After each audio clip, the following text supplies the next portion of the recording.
আজকে আমি তৈরি করতে চলেছি হোল লেগ চিকেন ফ্রাই। আমরা সাধারণত এই ধরনের বড় পিস ফ্রাই করতে গেলে হয়তো ভেতর থেকে কাঁচা থেকে যায়, সফট হয় না। তো আজকে আমি যে প্রসেসে আপনাদের সঙ্গে রেসিপিটা শেয়ার করছি, এই প্রসেস ফলো করে যদি আপনারা চিকেনটা ফ্রাই করেন, চিকেনটা ভেতর থেকে সফট হবে এবং জুসি হবে এবং খেতে কিন্তু ভীষণই টেস্টি। আর আজকে আমি আপনাদের খুবই সিম্পল উপায়ে রেসিপিটা শেয়ার করছি, তবে প্রসেসটা কিন্তু একটু আলাদা, তাই স্কিপ না করে পুরো রেসিপিটা অবশ্যই ফলো করবেন। প্রথমে আমি একটা মশলা তৈরি করে নেব। তাই নিচ্ছি হাফ টেবিল স্পুন ধনের গুঁড়ো, 1 টিস্পুন নিচ্ছি জিরের গুঁড়ো, হাফ টিস্পুন নিচ্ছি হলুদের গুঁড়ো, 1 টিস্পুন নিচ্ছি লঙ্কার গুঁড়ো। ঝালটা আপনারা অবশ্যই নিজেদের স্বাদ মতো অ্যাড করবেন। এবং নিচ্ছি হাফ টেবিল স্পুন কাশ্মীরি লঙ্কার গুঁড়ো।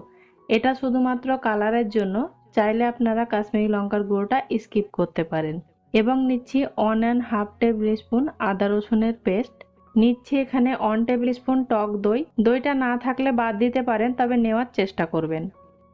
নিচ্ছি এখানে 1 টেবিল স্পুন টমেটো কেচাপ এবং নিচ্ছি আমি এখানে 1 টিস্পুন সয়া সস, 3/4 টিস্পুন লবণ বা 1/4 চা চামচ লবণ। লবণটা আপনারা অবশ্যই নিজেদের স্বাদ মতো অ্যাড করবেন। এবং এই সব জিনিসে আমি একটু অরিগ্যানো পছন্দ করি, তাই 1 টিস্পুন অরিগ্যানো অ্যাড করছি। এটা টোটালি অপশনাল, চাইলে আপনারা এটা বাদ দিতে পারেন। সব কিছু এবার খুব ভালোভাবে মিশিয়ে নেব। এবং এখানে আমি অল্প একটু দিচ্ছি রেড কালার, চাইলে আপনারা কালারটা স্কিপ করতে পারেন।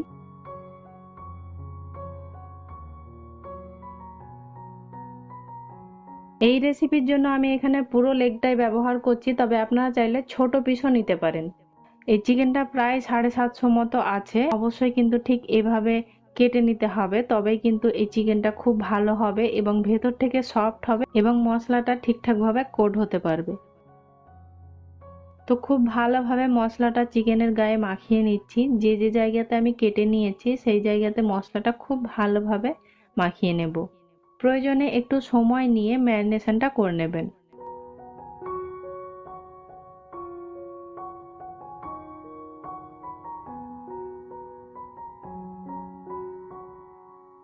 খুব ভালোভাবে আমি চিকেনটা মেখে নিয়েছি মশলার সঙ্গে। এবার আমি এটাকে রেস্টে রেখে দেব। আমি এটা 4 থেকে 5 ঘন্টার জন্য রাখছি। মিনিমাম এটা 2 ঘন্টার জন্য আপনাকে রেস্টে রাখতে হবে।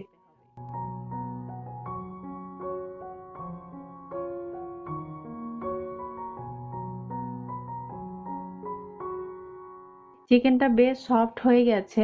এবার চিকেনের গায়ে যে এক্সট্রা মশলাটা কোট হয়ে আছে সেটা কিন্তু আমি ছাড়িয়ে নেব এবং ভেতরে যে মশলাগুলো ঢুকে আছে সেগুলোও কিন্তু বের করে নেব।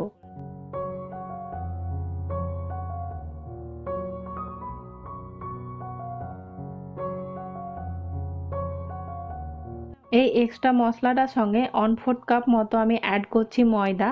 খুব ভালোভাবে মিশিয়ে নেব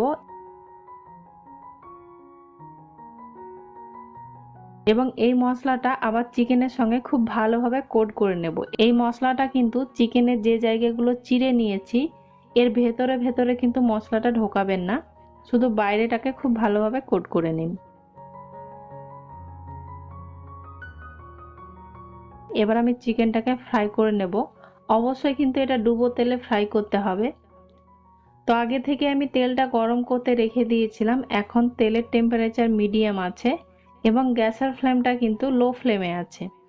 চিকেন দুটোকে দিয়ে দিচ্ছি এবং কিছুক্ষণ এভাবেই হতে দিচ্ছি। জাস্ট একটু হয়ে এলে এটাকে আমি ঢাকা দিয়ে রেখে দিচ্ছি 10 মিনিটের জন্য, অবশ্যই কিন্তু লো ফ্লেমে।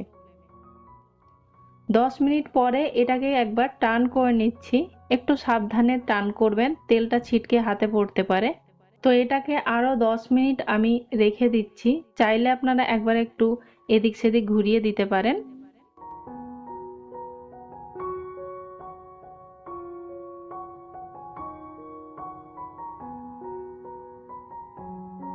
তো এই চিকেনটা প্রায় আমার 25 মিনিট মতো ফ্রাই করা হয়ে গেছে। এই চিকেনটাকে আমি এবার তেল থেকে তুলে নেব। না না, এখনো কিন্তু আমার ভেজে নেওয়াটা কমপ্লিট হয়নি। আমি জাস্ট তেল থেকে চিকেনটাকে তুলছি আর এই চিকেনটাকে এবার ঠান্ডা হতে দেব। রেস্টে রাখছি, এর কারণে কিন্তু চিকেনের যে এক্সট্রা জলটা আছে সেটা কিন্তু রিলিজ করবে এবং চিকেনের যে ওপরের কোটিংটা সেটাকে কিন্তু সফট করে দিবে। তো চিকেনটা খাওয়ার সময় সেটা কিন্তু আমাদের ক্রিস্পি মনে হবে না, তাই এটাকে রেস্টে রাখা। তবে আপনারা চাইলে এখনো এটাকে খেয়ে নিতে পারেন। তো চিকেনটাকে আরো একটু ক্রিস্পি করার জন্য এটাকে আমি ডাবল ফ্রাই করে নেব। তো ডাবল ফ্রাই করার জন্য এবার তেলটা হতে হবে খুব গরম, মানে একেবারে ধোঁয়া ওঠার মতো তেল। তো এক্সট্রা যে মশলাটা ছিল সেটা কিন্তু আমি আবার চিকেনের গায়ে কিছুটা কোট করে নিয়েছি। দেখতেই পাচ্ছেন কিছু কিছু জায়গায় কাঁচা মশলা লেগে আছে। এটাকে আবারও আমি ঢাকা দিয়ে রেখে দিচ্ছি 5 থেকে 7 মিনিটের জন্য। গ্যাসের ফ্লেমটা যেন অবশ্যই হাই ফ্লেমে থাকে। তো এক সাইড খুব ভালোভাবে এরকম ডার্ক ব্রাউন কালার হয়ে এলে এটাকে টার্ন করে নিচ্ছি এবং আবারও এটাকে ঢাকা দিয়ে রেখে দিচ্ছি 5-7 মিনিটের জন্য। হ্যাঁ, কম বেশি সময় লাগতে পারে, সেটা একটু আপনারা খেয়াল করে নেবেন। তো দেখতে পাচ্ছেন দুই সাইড খুব ভালোভাবে চিকেনটা ফ্রাই করে নেওয়া হয়ে গেছে। এবার চিকেনটাকে আমি তেল থেকে তুলে নিচ্ছি এবং কিছুক্ষণ এভাবে ধরে থাকবেন, এক্সট্রা তেলটা ঝরে যাবে।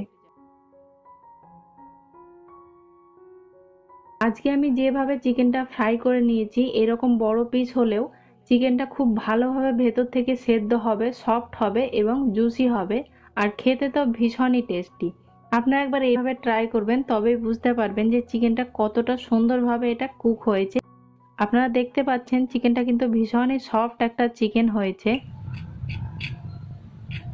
এবং ওপরটা থাকবে ক্রিস্পি।